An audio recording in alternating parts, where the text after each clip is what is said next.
Dakatarisa kudenga mtsotsi pamatama ose.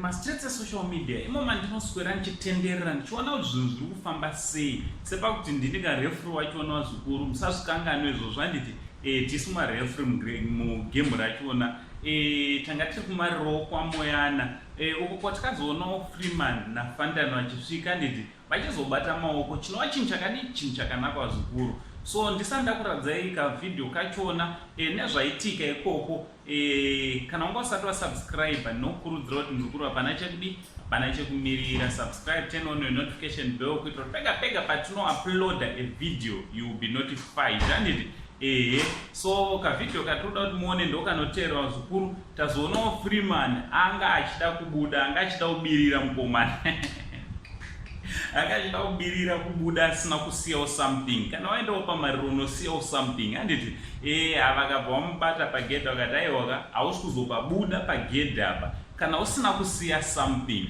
aiwa chinhu chinenge chakanaka zvachionawo zvikuru kusiyawo something hapana chakadi hapana chakaipa anditi so ngatizvionerei pazvikuru naUncle Saint the only Zimbabwean uncle ndichiti chi much love.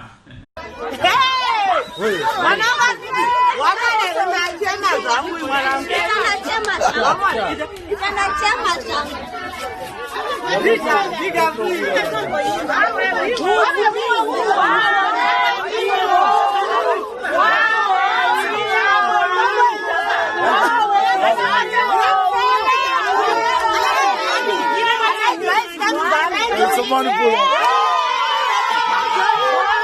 Yeah, doctor. Give my rest in peace, Moana. Ude.